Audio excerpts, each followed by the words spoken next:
ये बात मुझे एक बहुत बड़े संत ने भी कही थी जब पहली बार मैं उनको मिला था। उनका नाम आदरणीय श्री परम पूजनीय श्री राम सुखदास जी महाराज। मेरा उनका पहला मुलाकात ऋषिकेश में हुआ। वो जो आश्रम है ना जहाँ पर वो अक्सर प्रवचन व्याख्यान देते हैं, मैं उनको मिलने गया। गलती से मैंने उनके पैर छू लिए तो उन्होंने मेरे पैर छू लिए। उस दिन मुझे पता चला कि यह अद्भुत संत है जो श्रावक के पैर छू सकते हैं। तब उनके एक शिष्य ने कहा कि महाराज जी पैर नहीं छूवाते, आपने छू लिए तो वो प्रायश्चित करेंगे, इसलिए उन्होंने आपको छुए। तो उस दिन से मैंने उनके पैर नहीं छुए।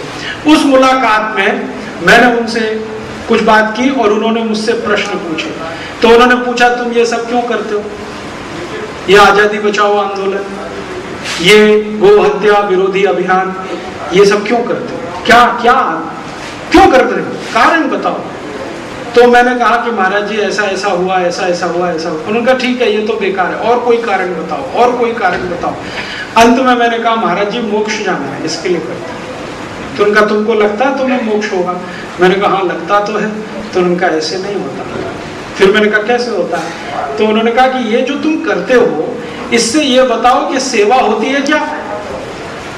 अगर सेवा होती है और सेवा भी ऐसी जिसमें तुम्हारी कोई अपेक्षा ना हो, तुम्हें बिल्कुल ही अपेक्षा ना हो कि मैं सेवा करूंगा तो बदले में मेरा अखबार में नाम छपेगा या टीवी पर इंटरव्यू आएगा या मुझे दान मिल जाएगा या ऐसा हो जाएगा, अगर ऐसी अपेक्षा रख के करते हो तो समझ लो कि मोक्ष तो नहीं, पाताल में भी जगह नहीं तुम्हारे लिए।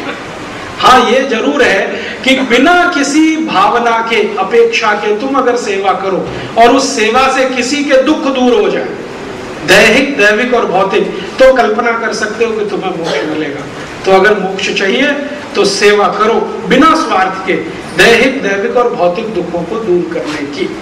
मुझे ऐसा लगता है कि हम सब यही प्रयास करें एक दूसरे के दैहिक दैविक और भौतिक दुखों को दूर करने का, तो जरूर हमें मोक्ष मिलेगा। लेकिन मोक्ष के पहले राम राज्य तो स्थापित हो ही जाएगा, क्योंकि अगर राम राज्य नहीं होगा तो मोक्ष भी नहीं मिलेगा। तो मुझे ऐसा लगता है कि हम सब इस राम राज्य को लाने में लग जाएं। और मुझे ऐसा नहीं लगता कि ये नहीं हो सकता है। अगर ये नहीं हो सकता तो राम जी कहते क्यों इसको? क्योंकि उन्होंने कहा तो वही है जो होता है, जो नहीं होता वो उन्होंने कहा ही नहीं है, चर्चा भी नहीं की है किसी से। तो वो कहा है तो जरूर होता होगा और बार बार हुआ होगा इस देश में। क्योंकि राम एक बार कह रहे हैं लक्ष्मण से कि देखो मैं कुछ नई बात नहीं कह रहा हूं और नया नहीं कर रहा हूं, परंपरा से भारत में हजारों साल जो होता आया है सब पुरुषों के हाथों, मैं भी वही करने की कोशिश कर रहा हूं। माने हजारों साल से, करोड़ों साल से ये होता आया है, तो राम जी वही कोशिश कर रहे हैं, तो हम राम जी के भक्त भी वही कोशिश कर सकते हैं। ये जरूर है कि हम राम नहीं हो सकते, लेकिन 0.0001% तो हो सकते, कहीं उनके चरण की धूल के बराबर तो हो सकते। अगर इतने भी हम हों तो उस गिलहरी जैसी कहानी तो बना ही सकते हैं जो समुद्र पे अपनी पूंछ में धूल लपेट के ले जा रही है और पुल बनाने के लिए डाल रही है। तो लक्ष्मण कह रहे हैं ऐसे कोई पुल बनता है क्या?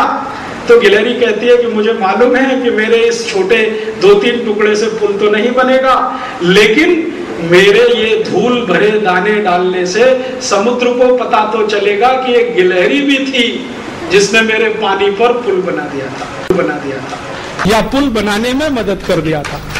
तो हम सब कमजोर लोग हैं, मान लें, बहुत ज्यादा तपस्वी नहीं है, तेजस्वी नहीं है, राम जी के सामने तो कुछ भी नहीं है, लेकिन उनके चरणों की धूल के बराबर या वो गिलहरी की पूंछ में फंसे हुए बालू के कण के बराबर इतने अगर हम हैं तो उतना तो प्रयास करें। अपने जीवन की निष्क्रियता तो छोड़ें। राम ने जिंदगी की निष्क्रियता तोड़ने के लिए 14 साल का वनवास ले लिया, तो हम अपने घर से घंटे भर का वनवास लेके तो निकले समाज में कुछ सेवा कार्य करने के लिए, जिसमें हमारा अपना कोई स्वार्थ ना हो। कोई घंटे भर के लिए निकले, कोई 2 घंटे के लिए, कोई 5 घंटे के लिए, जिसकी जितनी शक्ति और क्षमता है उस हिसाब से वो निकले। तो मुझे विश्वास है कि इस देश में राम राज्य जरूर आएगा। और मैं राम की कथा को राम राज्य लाने का निमित्त मानता हूं। राम की कथा सिर्फ कहने और सुनने के लिए है तो मैं मानता हूं कि वो श्री राम का ही अपमान है। उन्होंने पुरुषार्थ और तेजस्विता का जो आदर्श प्रस्तुत किया है अगर वो आदर्श स्थापित करने की तरफ हम नहीं बढ़ते तो इस राम कथा को कहने और सुनने से कोई फायदा नहीं। अगर राम कथा को कहने और सुनने से हमारा जीवन और इस देश और समाज का जीवन बदलता है तो ये हमारे लिए आदर्श और अभीष्ट बनता है। ऐसी ही भावना के साथ आपको निवेदन करता हूं कि आप राम कथा से मर्म निकालें और उसको अपने जीवन में स्थापित करते हुए इस समाज में कैसे लाएं और इसके लिए सक्रियता कैसे बढ़ाएं, ऐसे ऐसे अपने रास्ते खोलें। श्री राम जरूर हमको मदद करेंगे, आशीर्वाद देंगे, जरूर हमारे लिए रास्ते खोलेंगे। ऐसी अपेक्षा और भावना के साथ आप सभी का बहुत आभार, बहुत धन्यवाद।